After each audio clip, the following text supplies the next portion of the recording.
Good morning, everybody. Welcome to the Horsemanship Remarks Show. Hi, good morning. Good morning. How are you this morning? I'm good. How are you? Good. We've had some crazy weather. But is it snowing? It was snowing. Oh, really? Okay. Yeah. Is it snowing there right now? It's not going to amount to much, but yeah, there's some flurries out there. Yeah, it was funny because last night we got probably 3 inches. Pretty impressive. Yeah, but by about noon or 1, it was all melted and the road was dry. And I'm like, okay, well, if this is what it's going to be like, bring it on, Yeah. We need the moisture. I'll take about anything other than the forest fires we had a couple years ago.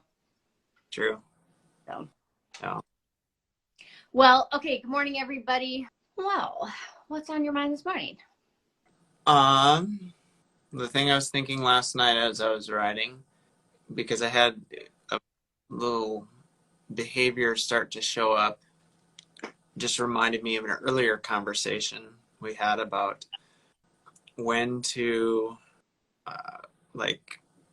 notice something and kind of just let it dissipate or resolve itself versus when to notice something developing, a habit or a tick or whatever, and interrupting it early and saying, let's not start that. Because I've had actually in the last couple days a few spots where it's like, you need to interrupt that, whether it be early on or late in the game. One of it was the horse is just kind of going really low with their head, kind of every time you'd release, she wouldn't pull the reins out of their hand, but just dive way down, and almost like I'm trying to pull the reins out of your hand. And so I was like, okay, we gotta kind of nip that in the bud. We don't need that. 1 or 2 timely corrections, and that was resolved.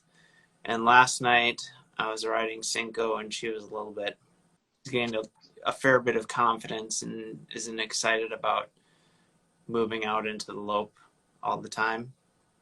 So she was putting up a little bit of fuss with that, kind of thinking she wanted to kick out a little bit, taking the left lead. She started flipping her head, and just, I guess, part of her being irritated. Dissent. Yes, a little dissent. So I'm like, well, okay, just ignore it. When her feet get going, it'll resolve itself. She'll stop doing that once I get her moving out. And I was like, but maybe not. Like, this could become a thing. So I just gave a couple little nips with the rein, and just to say, kind of knock it off. And it was only like 2 times I had to say that, and then it was gone. I mean, she wasn't doing that, though she was still a little bit hesitant or not really ready to move up into the lope right off the bat. Of course, we got there and she was moving out pretty free, but I think if I would have left that there, the scent would have, it wasn't helping her get to the lope. It was her fussing a little bit, and just my saying, look, let's not go there. Let's not do this, was enough. It took away a spot where she would have had more reason not to step up into the lope. So, no gelding. That was kind of taken to grabbing the bit and kind of chewing on it. Yeah. Where they pull it up with their tongue and grind it. And he's done it pretty well the whole time. I think his wolf teeth were kind of bugging him when he first had the bit in. We took those out. But I think by then it was a little bit of a pattern. Mm-hmm. And so I've been having Sam kind of interrupt that, which is kind of tough because the timing is such. You have to catch it basically before he grinds his teeth, or as he's grinding his teeth on it. Which it's almost like you have to see, like with everything, you have to see him about to do it so you can be on time, rather than once he's done it, if you correct, it's not too late. It's like you see him pull it up into his mouth, and then right as he's about to kind of crunch on it with his teeth, just a little nip to where it like pops it out of his teeth. So you're grinding it against his teeth rather than him chewing on it. And a few well-timed little like, hey, stop that. Don't do that. And, you know, it's taking a lot of repetition on that. But each time, if you get it on time, he'll be like, oh, okay. And his mouth will go quiet. And he'll just relax a little bit. But for him, it's definitely become really more just a habit, and he's not really agitated. Because as soon as you kind of say, hey, knock that off, he's quiet and peaceful and all that.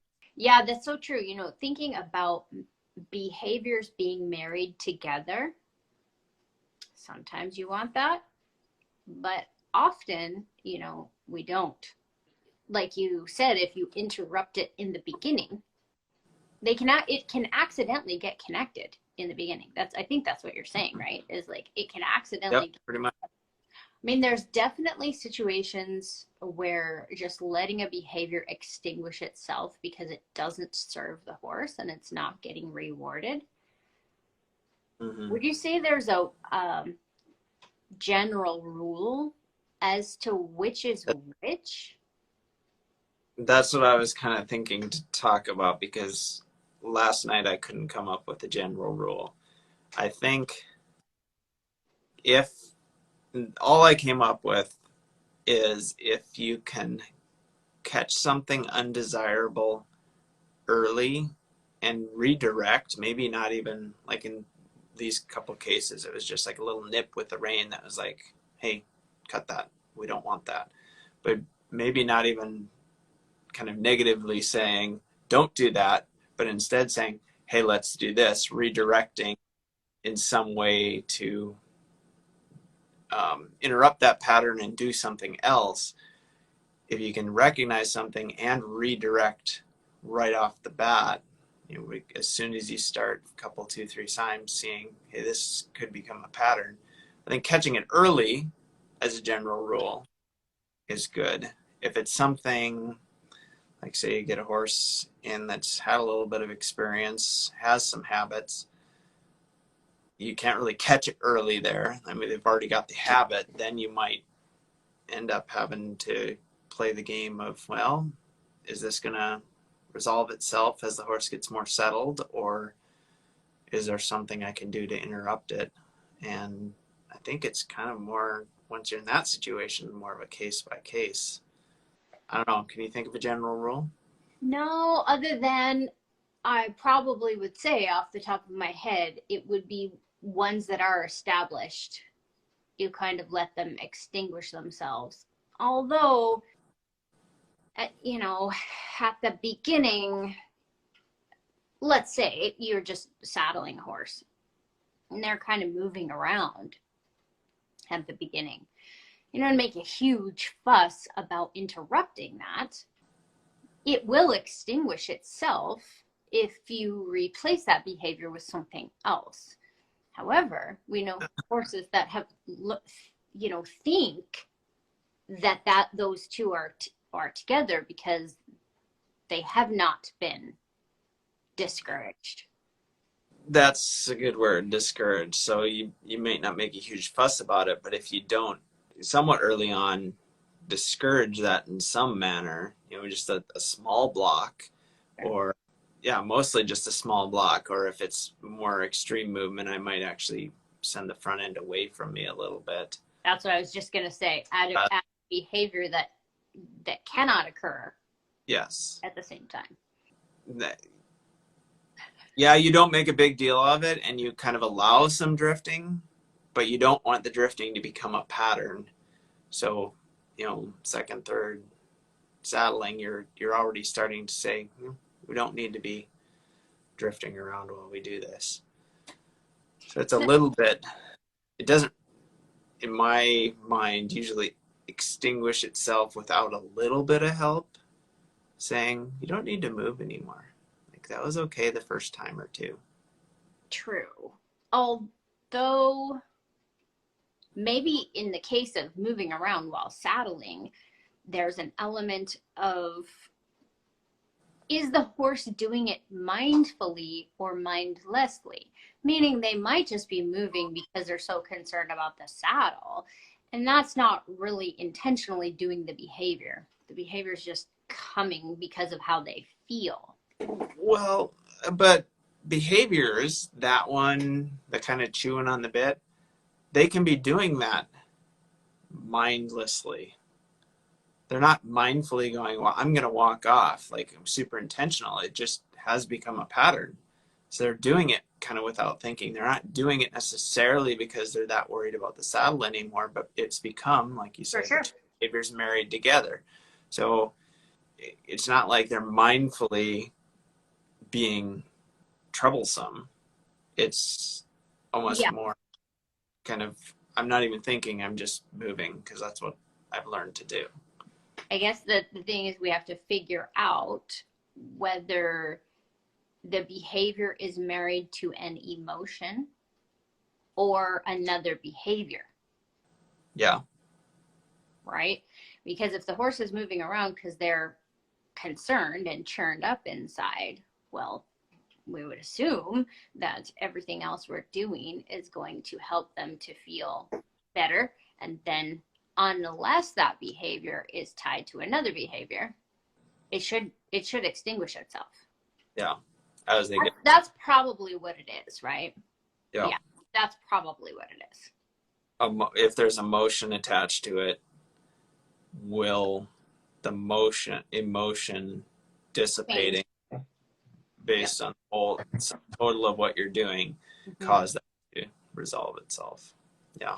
Really, as I'm just thinking about it, the ones that I have let extinguish themselves were definitely attached to emotion. And the ones I've had to interrupt or divorce from another behavior, either by interrupting, blocking, or replacing. I think that's a very good general rule, though I think even if there's emotion, depending on the level of emotion, there's still ways in which you can redirect. For sure. Different behaviors, certain behaviors, which, is kind of a help, even though you can't just say, hey, knock it off, because it's coming out of an emotional spot. You have to deal with the underlying concern or emotion. But you can use a block. Let's just generally call everything a block. We can use a redirect or a block or whatnot to help redirect the mind from the emotion, just like moving your feet gives you something to do. The kind of most obvious example, okay, I'm worried because that noise or distraction or whatever there causes me, and like, redirect. We got stuff to focus on here. Don't worry about that over there.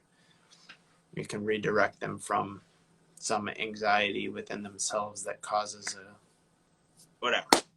any kind of behavior, and just say, hey, you don't need to do that. Let's do this, and kind of interrupt a pattern. So. Yeah, I think maybe that's part of the other thing too, is we don't want patterns to form ideally, because that is where the behaviors get married together, right? Or an emotional state can get married to a behavior, obviously. Yeah. So a little bit like I guess we could say you can either block or draw. Probably both. Like if a kid draw meaning redirect.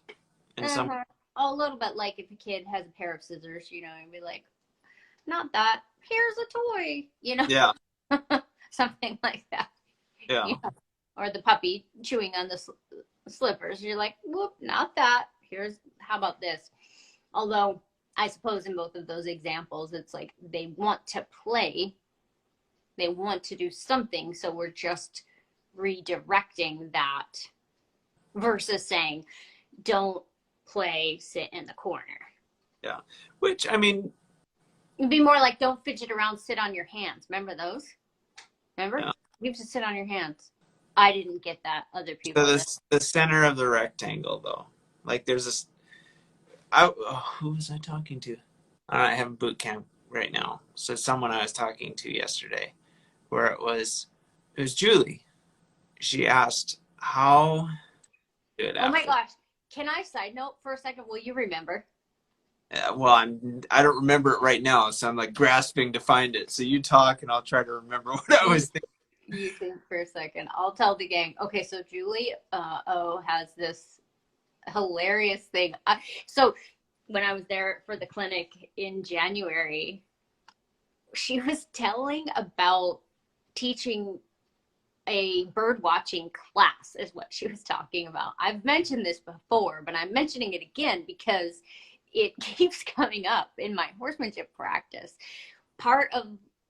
She was saying how sometimes it's really difficult if you're out there to see bald eagles, and then maybe you were going to see the eagle and then have this big discussion about the eagle and point things out and whatever. And so sometimes it's a little bit more challenging if you have to tell the kids, pretend you see an eagle. and that keeps coming up in my horsemanship, either if I'm demonstrating something, or which actually pretty much doesn't happen, but I see other people trying to demonstrate something, and then essentially they say, pretend you see an eagle. When you're demonstrating, like I'll be riding a training horse that isn't super handy yet, and I'm like, okay, let me attempt to demonstrate this, and I'll say, well, that was kind of sloppy. So imagine this actually happening versus what's taking place here. You know, and then later I think of it all the time. Yeah. Pretend you see an eagle. And the reason that relates to interrupting behaviors or letting behaviors extinguish themselves, sometimes having the goal or the desired effect in mind, I think to myself, pretend I see an eagle, because then somehow it sets me up for allowing or blocking the behavior that I might, blocking the behavior I don't want, allowing the behavior I do want. And it makes me laugh, probably, is part of the value of that.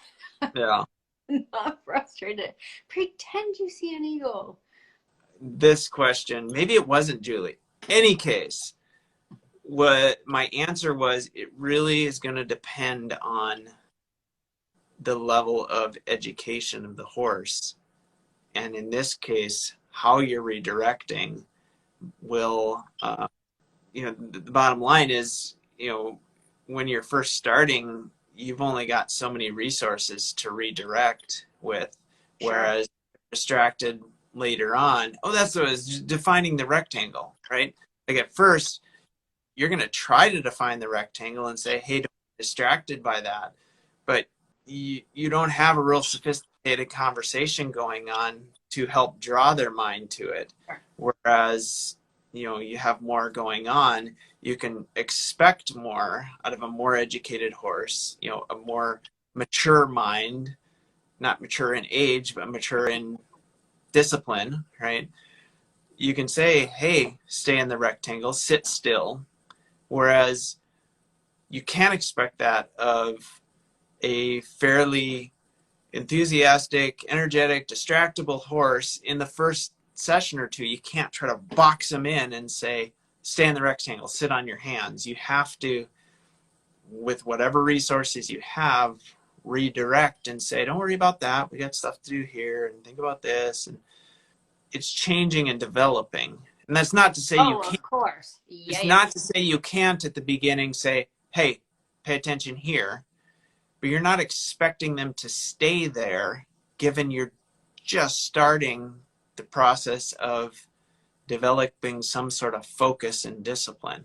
Depending on your skill in developing that and the horse's personality, like how quick that can come together and develop along. Some horses are way more connected and tuned in, and you can kind of put the rectangle together a little quicker. Other horses a little bit more physically out there and want to throw themselves around, and it takes a little bit more to say, no, stick in the rectangle.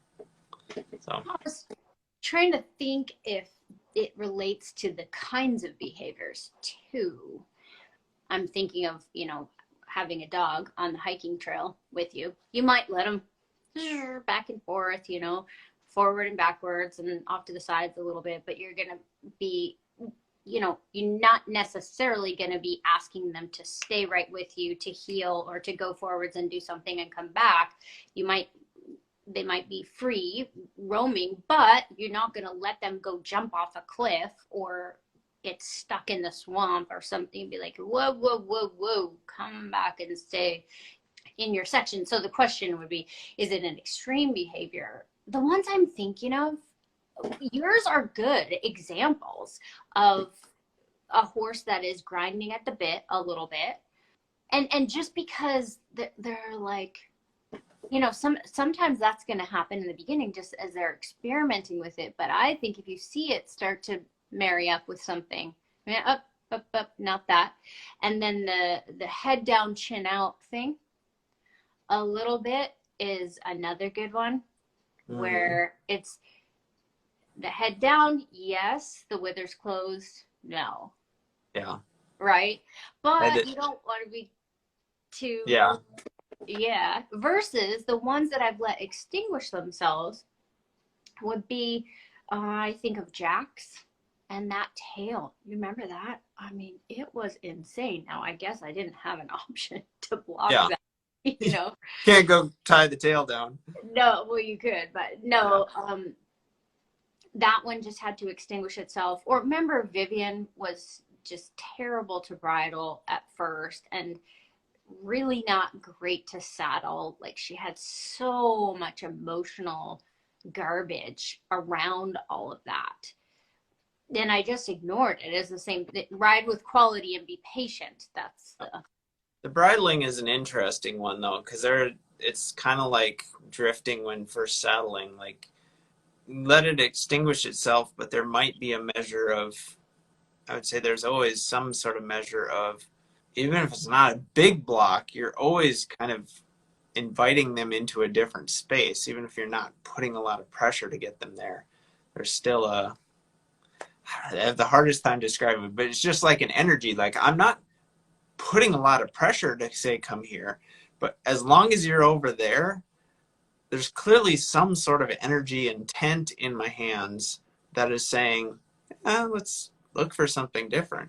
But there's no measurable amount of physical pressure. Like, you couldn't put it on a scale and say it's X amount of pounds of pressure, because it's more just the energy with which you're around them. I'm kind of running down a different trail here, but yeah. And then I would just right away note that it also involves capturing the state of mind and the behavior that you don't want, even if it's capturing the absence of a behavior.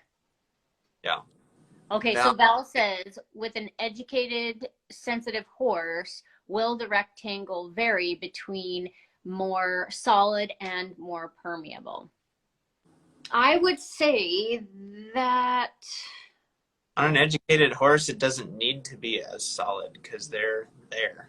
I mean, if you're thinking of solid as sort of clearly defined, it's like the horse is taking responsibility for more of it. So solid gives me the impression of it's kind of strict or, well defined. And it is defined, but it's not, there's less of a need to define because the horse is in the center more often. I think I would say, Val, that yes, on an educated horse, it varies between elastic, I would say, maybe not permeable, but elastic and exacting on an educated horse. Those would be the two, because there are times, let's say you put a string around your horse's neck. Nathan and I did this last weekend, just to check some things on his bridle horse, just to make sure, okay, let's figure out, does the horse understand this without any parameters being on? And we're talking about super intricate things. You should see Bozeman. I'm sure. It's so fun. Like, I look at him and I'm like, yay, that's exactly what I'm, dreaming of. That's what I always dreamed of for that horse. Elastic works, Val says, until the elastic snaps back to the horse. I'm not sure what you mean by that. I guess when I'm saying elastic, I mean, especially on an educated horse, but I think this would apply whether we're talking about a clean horse or, sort of a horse with baggage, but not really educated, that there are times when we want our horses to experiment, even when they are very refined. Yeah. So like, that's what you're meaning by elastic. The rectangle is here, but search around within it, or get poofy. Sure, like any number of things you might want them to be experimenting, and like Buck was saying, you're trying to leave more and more up to the horse, right? Which means you do have to oscillate between being very exacting and being very allowing. Mm-hmm. For that reason, to leave more up to them. But I would add that the elastic latitude is also so that they can come up with ideas on their own. Yeah. And show you things that you don't. And make a decision. Exactly. And make decisions or offer things. So Zorro, he has 40,000 trots in there. I mean, there really is a lot of variability in there. I suppose every horse has that, but it's harder to recognize for me because his is so dramatic. So as he's developing physically, elastic is definitely what I feel when he's sort of moving around trying to do something different or being interested in doing something different.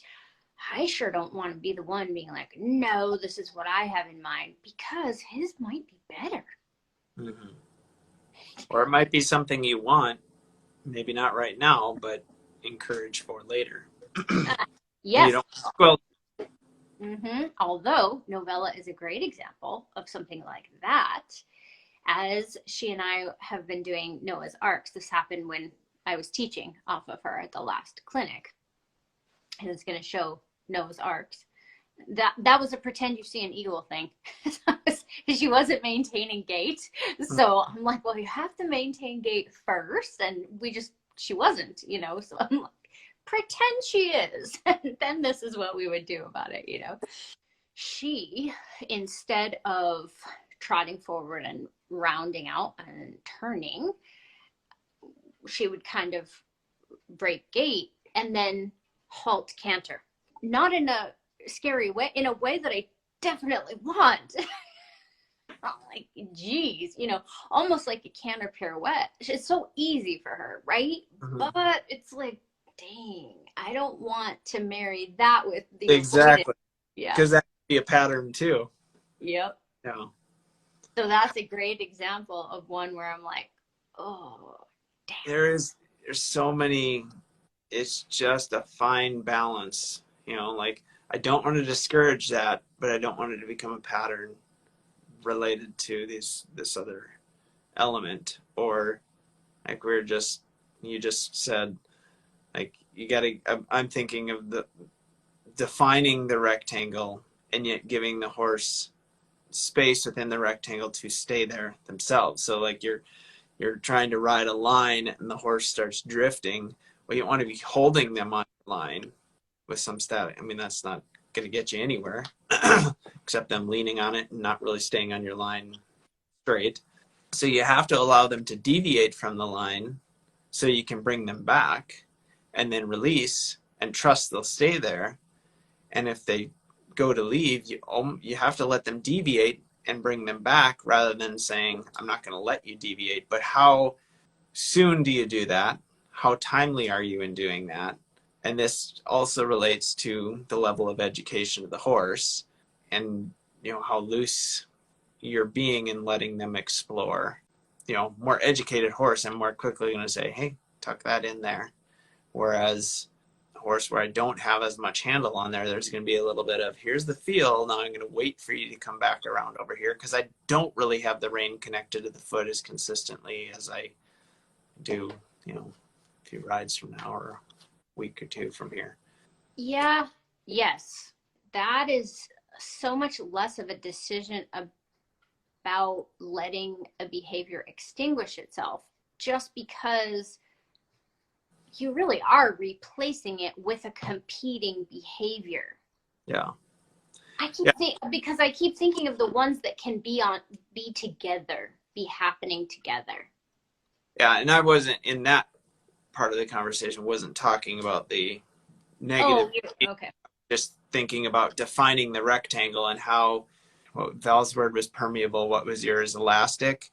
Yeah. How elastic it is, where it's like, I don't want you to go over there, but I'm not going to hold you here. I'm going to allow that air, maybe just to the small degree or maybe a little larger degree, because, you know, this is the first few rides and you're a little bit all over the place, and then bring you back and then let you be again, make the mistake again, help you come back, find the center of the rectangle, let you be, rather than just, I'm holding you in the rectangle. Reins are taut, legs are kind of block, block, block, block, block, block.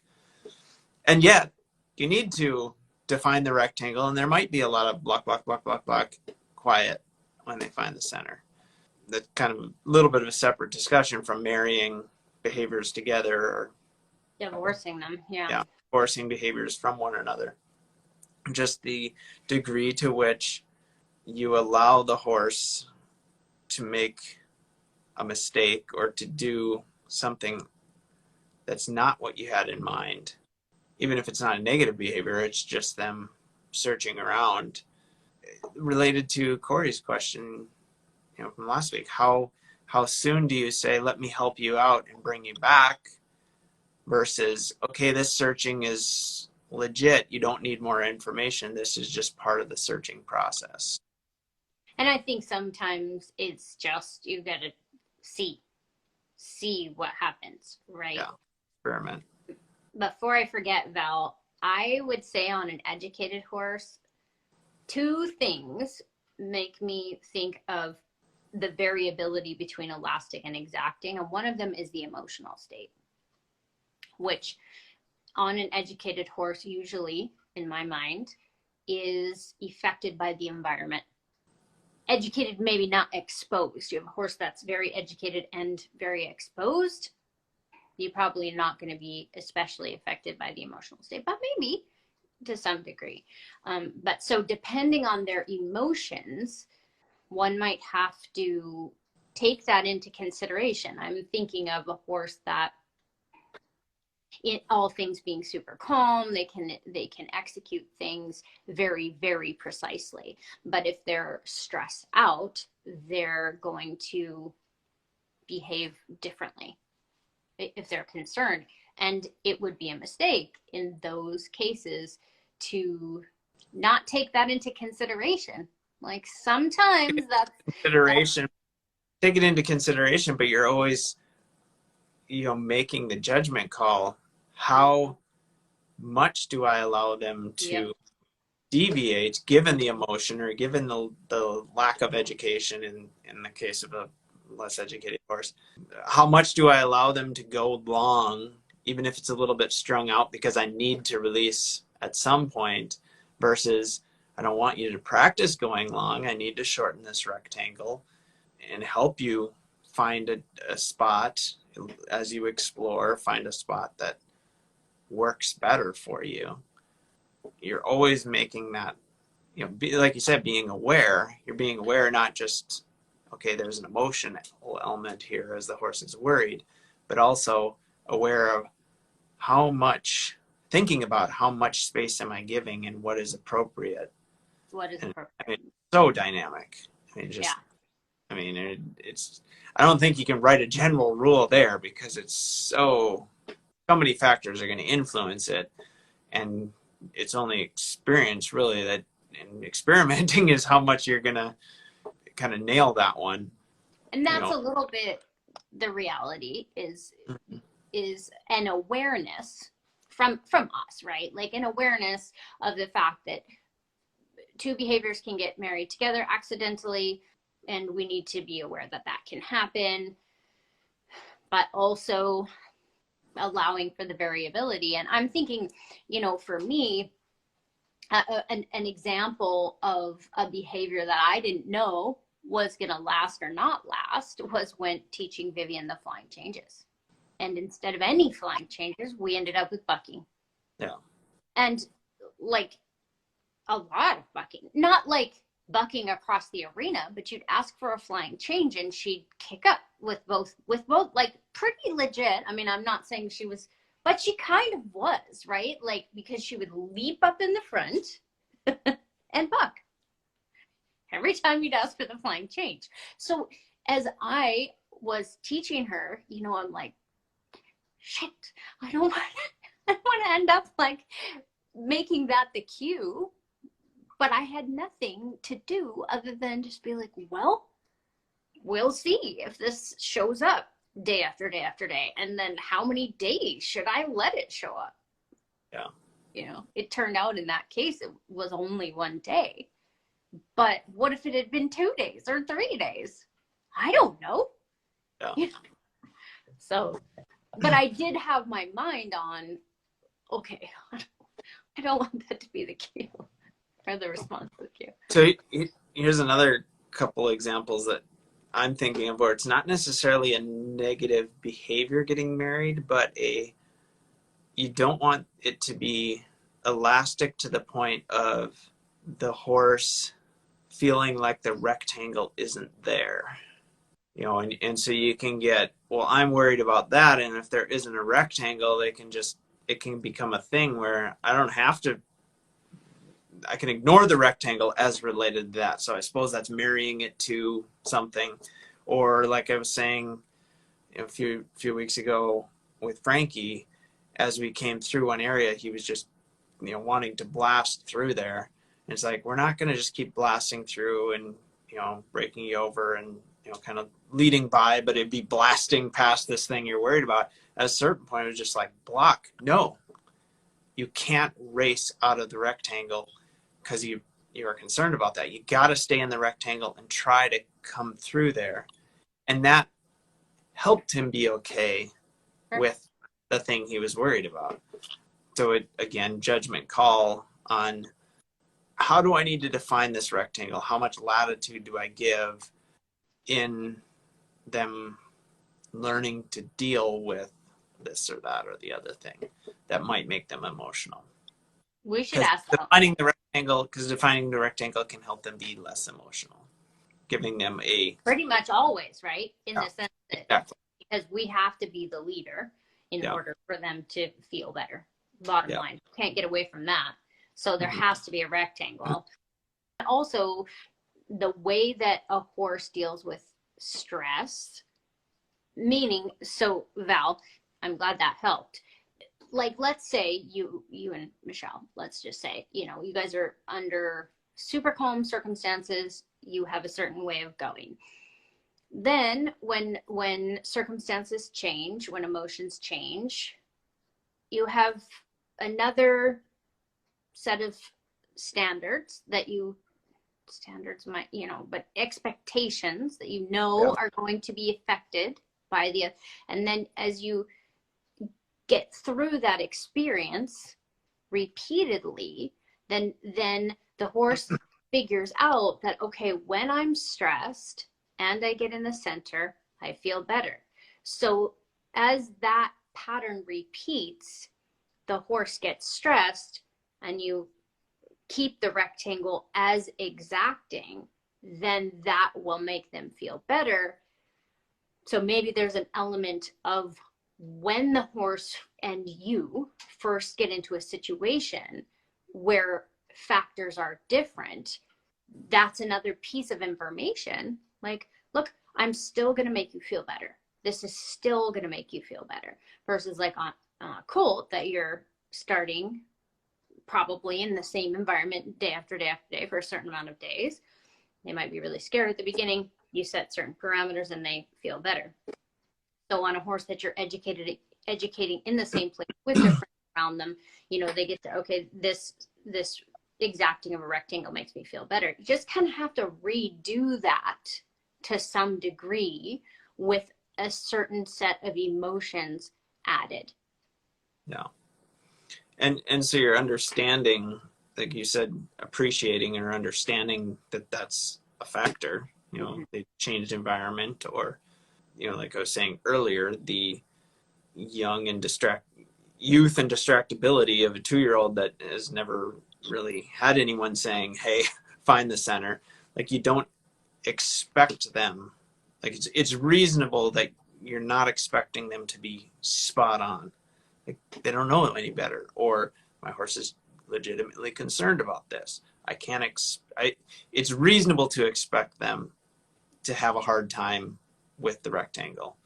But as you repeat that behavior, as you continue the exposure, help them find the center of the rectangle, then you can, over time, reasonably expect that, I know that's of concern to you, but remember, the rectangle helps you feel better. Stick in here, stay here. Or with the one who has no experience, like, sticking with me is going to be a better deal. You're going to run into pressure here or there. Don't be distracted by that. We got stuff going. Okay. And they learn to tune a lot of this that would have just, what's that? Just all over the place. They learn to tune that out and say, well, none of that has any bearing on what we're doing here. It's a great point. A great point. Remember, the rectangle makes you feel better. Mm-hmm. The caveat to that is, depending on how you're developing your horse, if it's been forcing your horse to stay in the rectangle, then you add some factors that make it more difficult, and the rectangle has only been a discipline, that could be a problem. But we don't need to talk about that, because that's not how we do it. But yeah, remember, the rectangle makes you feel better. Mm-hmm. That's a good one. I mean, that's exactly it. I was going to add that finding pockets of peace wherever you're at, if you change environments, whatever you have to do to find some comfort, and then let that soak in a little bit. I'm thinking, like, at a clinic, you have a big arena and there might be different scary things. Well, at first you sort of do things to get a pocket of peace.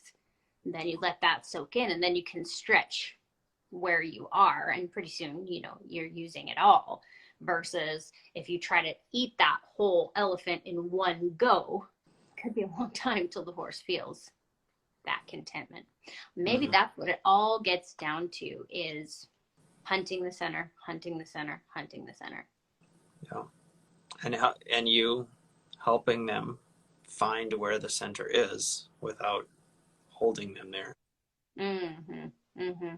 And then the theory is that if they are in the center, if that really is the best place to be, there won't be negative behaviors attached to it, hypothetically.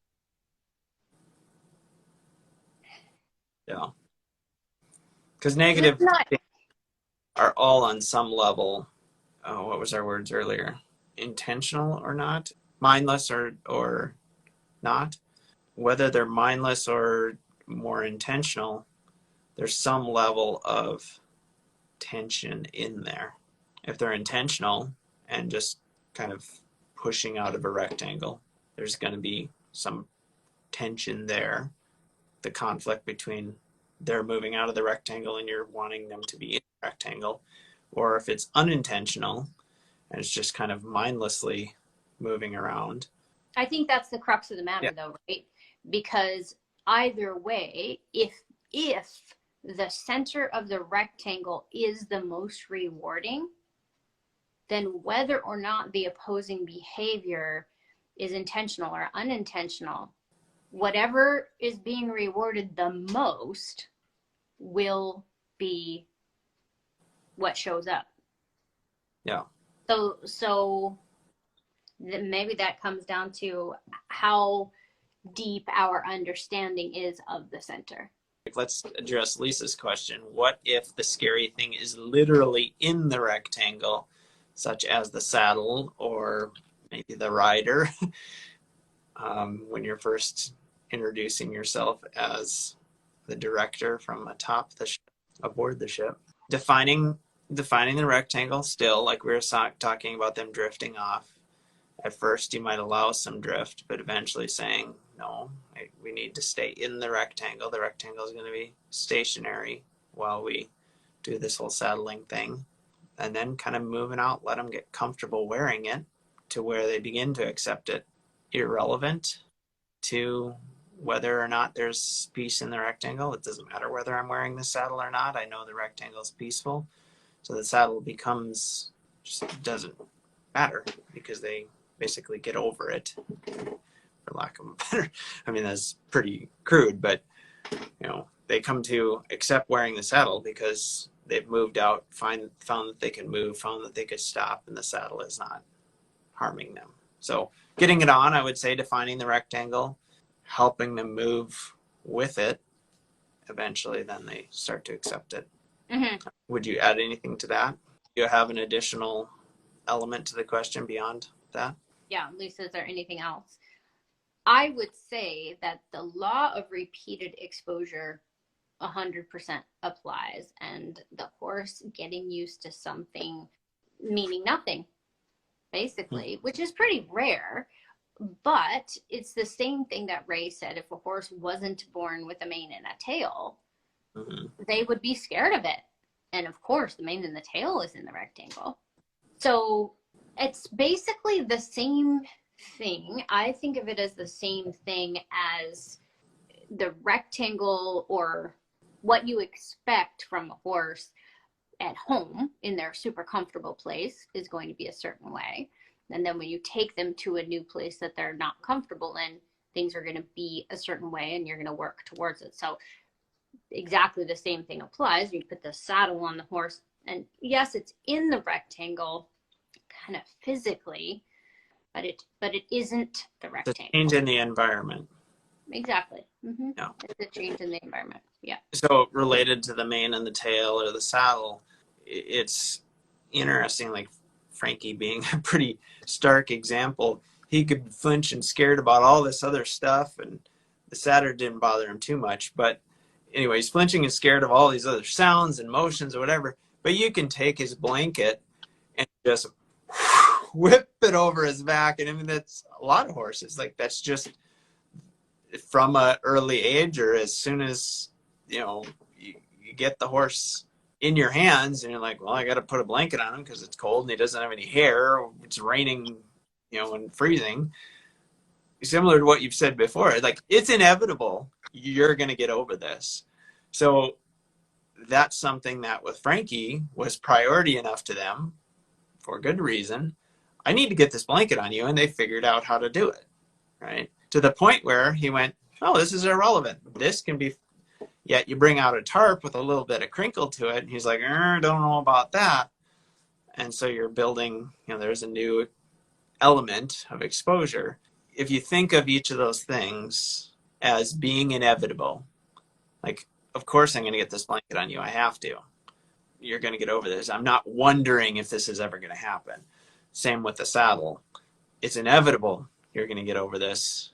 Inevitable is not quite the right word, but like, I know we're going to get through this and you're going to be fine with it at some point. This isn't a question mark in my mind. Same with the halter.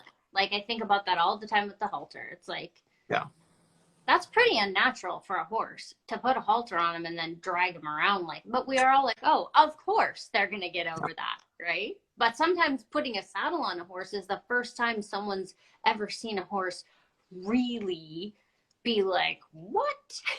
Yeah. But it's not a different mechanism. It's the same mechanism. Yeah. So Lisa said, having them understand that the rectangle is now stationary, that makes sense. So with the saddles, they can still stay stationary in a rectangle. Yeah, although I think maybe to some degree it's just a non-issue. It's like growing a longer mane. That's not that big of a deal. Lisa says, I'm wondering if it will ever happen. But I guess it will. She has a horse that's pretty concerned about the saddle. Yeah. And, it's like Buck says, if they're not good with it in 2 times, do it 100 times. And if they're not good with it 100 times, do it 200 times. And it's like, And he's so matter of fact about that. But really, that is what it is. And we don't generally consider the reps that could be required. Like, it's alarming. Oh no, it's taking a bunch of reps. It's like, sometimes we'd count. Have you ever done this? Like counting. If a horse is kind of leaning into the stop, and you're like, okay, I'm pretty sure I'm presenting this correctly. And then you start going, okay, I'm going to do this 15 times. And if after 15 times I see no improvement, let's have a look. Yeah. Let's think about other things. It's not all, you got to kind of see if things are set up for success. Yeah. But if they are, I start counting. So Lisa, same thing. It's like, well, have you saddled him 100 times since Gary's been here? Is it better, or is it just better in degrees, or what? Yeah.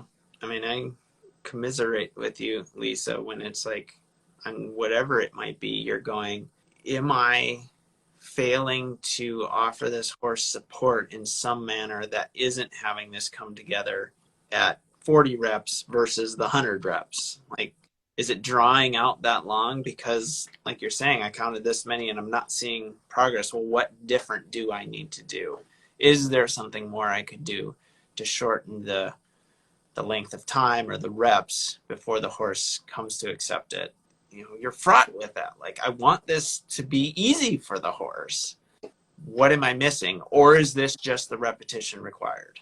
Fraught is a great word. Oh, You're my welcome. Lord. Yes, Harvard. Congratulations on that one. Because it's just sounds so turbulent, and this feeling that we've seen someone else do it better, or, we just know we could be better. What a horrible feeling. That sucks. Let's see what else Lisa said. I'm okay with the reps. It's the risk management and wear and tear on my body I'm worried about. Yeah. Oh. Mm-hmm. You're the one who wanted to start colts. Hello. And then she also says, yes, Michael, there's also the feeling of failure, and what can I do different? And then she's dealing with the fact that she had to hang out with Gary for a week as well, which exacerbates the fraud with, Exactly. turbulence. Why was it so easy for him? Oh, it's the worst. You're just like, oh. That's where I'm like halfway torn about going down to his place. It's like, I'm just going to come back and be like, I can't. This is ridiculous. There has to be a way to get right with it. I guess it's the feeling of, is it okay that I'm not doing better? And that's the question. If it takes 100 reps instead of 3 reps, let's say, is that okay? And of course. And it has to be okay. Like you said, if you're the one that's decided to do this, start colts or take on a horse that's more challenging, like you've made the decision to do that, you're kind of entered up, unless you want to say, I need you to take over here for a bit or whatever, kind of remove yourself from the situation in some way. You have no option other than to use the experience you have, experimenting, gaining input from somebody else, but then the reps required with your skill level are the reps required. Mm-hmm. I still think there's an element to like, should I change course? Should I do something different? And yeah. Oh, definitely. Yeah. Especially if you kind of end up in a situation where it's like, whoa, this horse is above my pay grade. Not saying he is, Lisa. I'm not saying that at all, because I think you're doing fine with Scout. And I know why you are wanting to start a few colts here and there.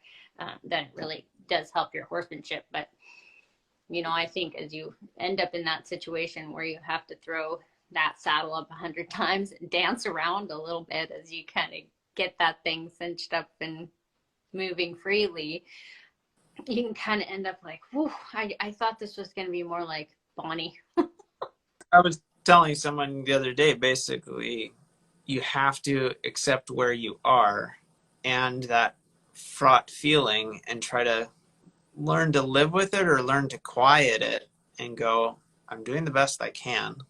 Let me think through what I might do differently without losing myself over it or beating myself up or getting frustrated, because as soon as you get frustrated, speaking to the myself, I'm not exempt from this.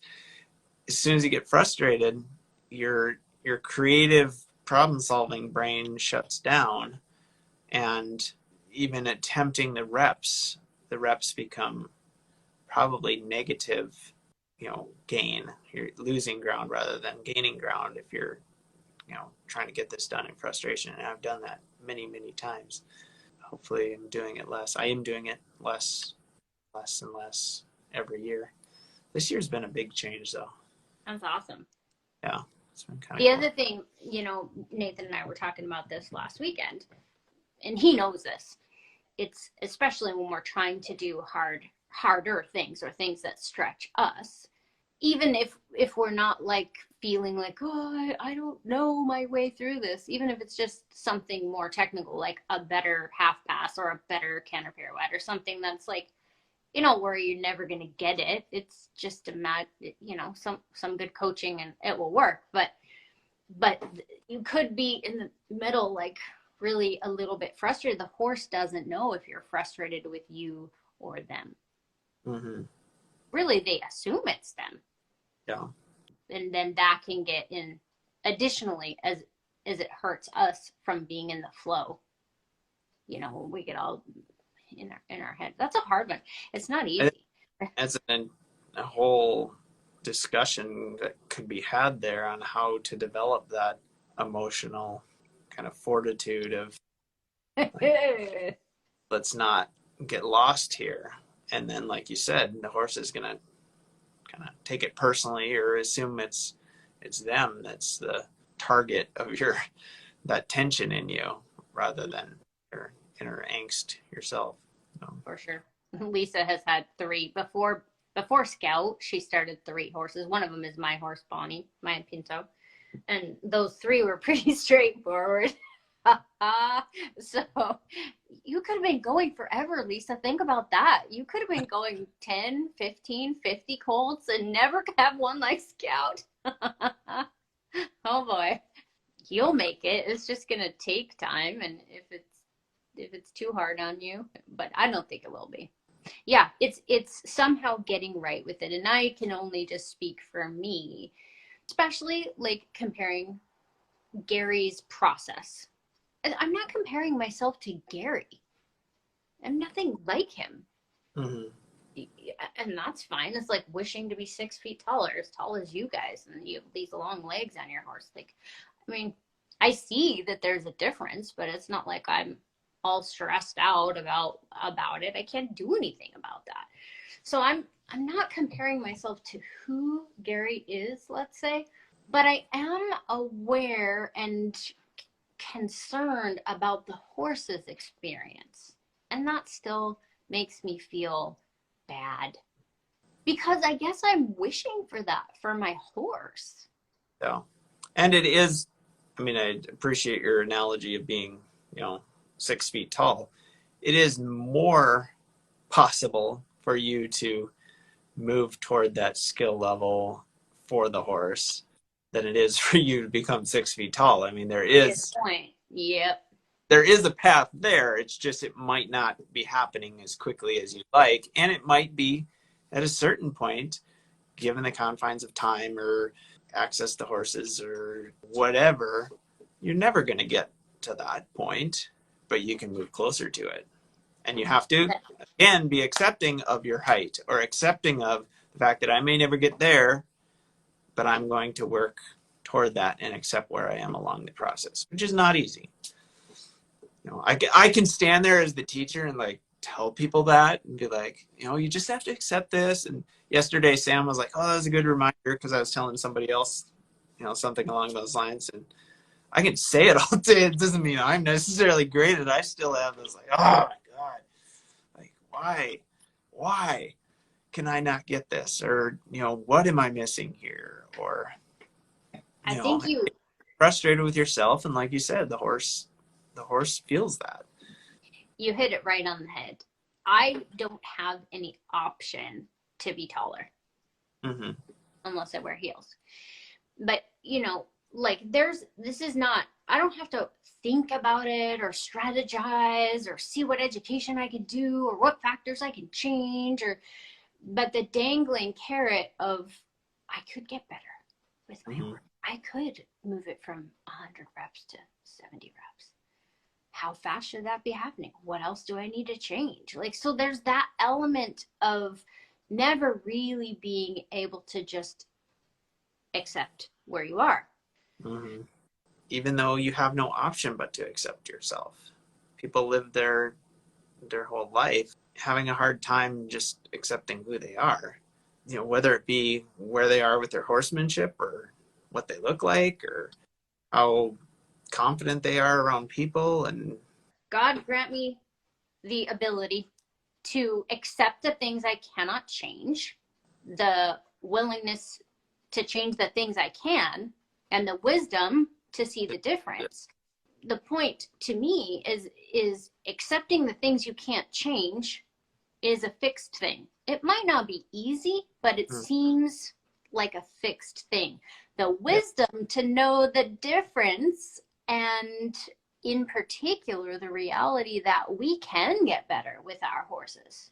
So we can't just let it be. Yeah. Oh, yeah. Makes it harder. Lisa says, I wish I was 20 years younger. Because that's another thing you have to accept. Like, you can't fight. Yeah, but then you can't fight age. You can't get more time back. But you could be like, well, but I don't know what's possible between this year and 20 years from now. Yeah. I see people that are 80 running marathons. So how do I know I'm supposed to, whether that's my potential or my potential is the only way to Lisa, me too. Of course, me too. Although I would not. If I had to go back 20 years and not know what I know now, I wouldn't want to. I would only want more time if I could keep my knowledge and experience. Otherwise, I wouldn't want to go back. No way. Yeah. Age is hard. Yeah. So what are we saying, guys? Acceptance and also not comparing. That's probably, which I feel like I'm so good at. Usually, like pretty good on balance. I'm not perfect at it at all, but when it comes to watching Gary with horses, it's hard because they benefit so much from it. And I want that for them. Mm-hmm. Yeah. So, and I think that's where it comes from for a lot of people is like, I feel bad for my horse having to suffer through this, and tell people like, there's no way around this. You just have to apologize to your horse, appreciate them for hanging in there with you, and just give them a hug and say, I'm doing my best and I'm trying to get better, and going from that spot forward. And I truly believe that a horse would rather have, this is my own personal belief, a horse would rather have someone less educated that truly loves them and appreciates them and takes responsibility for the human journey rather than someone who is more skilled and doesn't give a fuck. Mm-hmm. I would think so. Do you think so? I would think so. Do you want to be a machine or do you want to be a friend? What would make you feel better? A friend that was kind of rough around the edges but truly cared about you, or someone who just treated you like trash? Yeah, or just like worked you to the bone and kind of treated you like you were nothing but, there but to make them happy and to take care of their life. And I don't know, I'm trying to flesh the analogy out a little too much, but the only thing that occurs to me is that still being willing to be the leader, to understand that we're moving towards a center of peace. However messily we do that, still trying to move forwards towards that versus just letting a horse bounce around like a free radical, standing at the edge of the container and saying, I love you. Good luck. Fix them. Yeah, exactly. Right. right, then maybe the horse would be happier with someone who was a little bit firmer. No. It's hard. If those things Yeah, are not easy. because that's absolutely true. And it's more than even just wanting it. It's stepping up and taking actions even when they're uncomfortable in some cases. Like if you have a hard time firming up with the horse, you can love it all day and the horse can like be happy that there's someone who loves and cares for it. But the horse doesn't care how much you brush it and fuss over it. Like that doesn't do anything for the horse. Maybe the emotion, well, if you piss the horse off with everything else you do because you're not a leader and the horse is like, the brushing isn't like overrule the fact that you're not actually the leader in any shape or form, right? Yeah. You got to be striving to be the leader and probably in some cases doing things that are uncomfortable or challenging to you in order to rise to the challenge of actually being the leader for that horse, because that's what the horse really wants. They do want a friend, but they also are looking for a leader that can help them feel safe, help them feel good, help them feel peaceful, help them feel strong.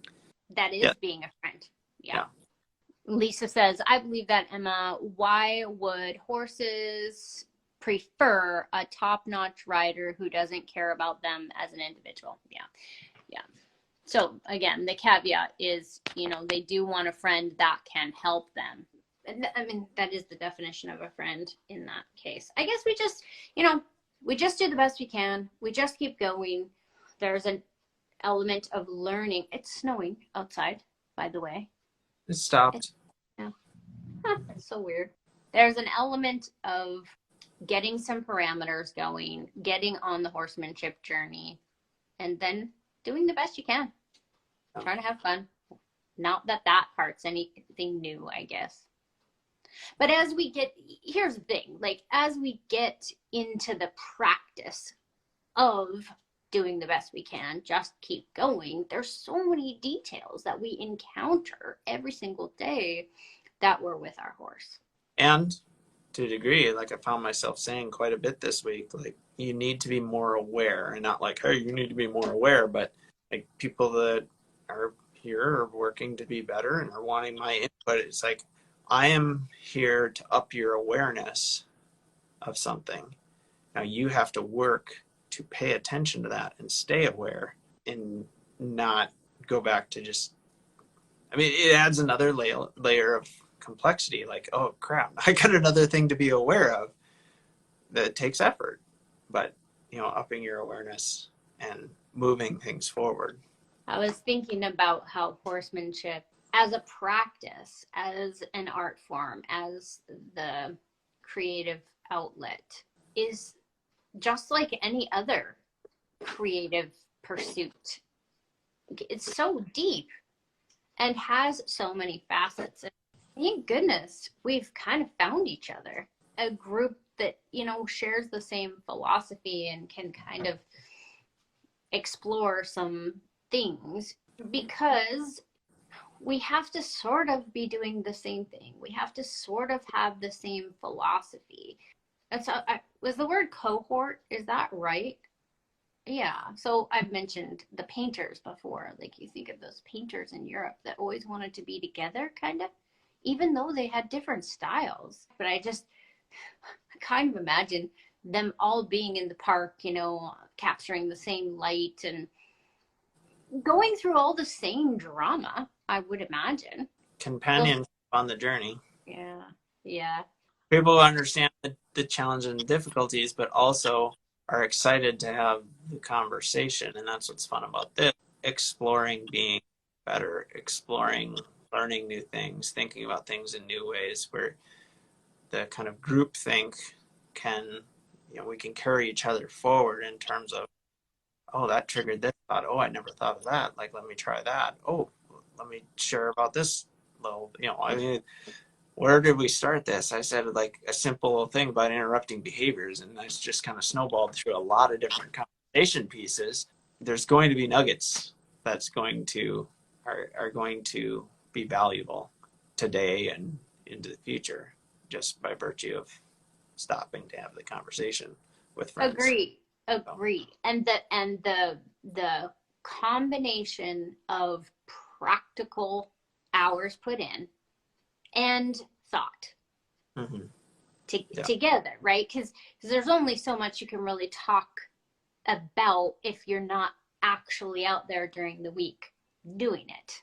Mm-hmm. Like you got to, no matter how good or bad you are, quote unquote, you're going to be valuable as a community member if you are out there with your horse. No matter what level you're at, you're going to be valuable if you go out and practice. And the case in point is the teacher learns from their students. Mm-hmm. Someone asking a question, like, we won't have time to talk about I know, Corey. Yeah. But I want to, next week, let's remember to talk about Julie's question that Sam mentioned earlier. I'll write a note of it so I remember. Yeah, but okay. Julie asking that question, you know, as a teacher, you can go, that's a very good question. Not just because I know the answer and I'm glad you asked, but it's forcing me to think about it in a new way to answer that question, to find a way to explain something that presented maybe even as, well, it's just obvious, do this, and it works out. And they're like, but why does that work out? Or how do you do these? And then you go, okay, how do I explain that to you? Or maybe even, never realized that or never thought about that. Just having a question can be a valuable part of being a community. For sure. And I think you're just going to run out of questions that are deep if you're not out there. Mm-hmm. Yeah. So it's very cool. We love all you guys that are actually out there in the trenches. I certainly think all of that adding to the pot, right? You add your drops of blood, sweat, and tears and joy to the pot, and we then can all share it together. Very cool. Yeah. Oh, I'll leave you with something to think about, all you guys. So Buck and I were talking about engagement versus disengagement again. Then I got to thinking about a horse cocking a leg. Is that the time to accept disengagement? Or is the horse engaged? Kind of both. Because they sort of have to come to attention to do something. Anyway, we'll think about that till next time. Better get to running. Yep. Next week, I'm going to be at Gary's. Cool. And hopefully we'll have good weather. And he, I think, is going to do the show. So if you guys have questions for Gary Bailey, write them down. Ideally, if you could send them to me ahead of time, that would be super, because then I can give him a little bit of a heads up. But if not, that's okay. So we'll see you guys next week. 6:30 a.m. Pacific Standard Time. 8:30 Central. We'll see you next time. Bye.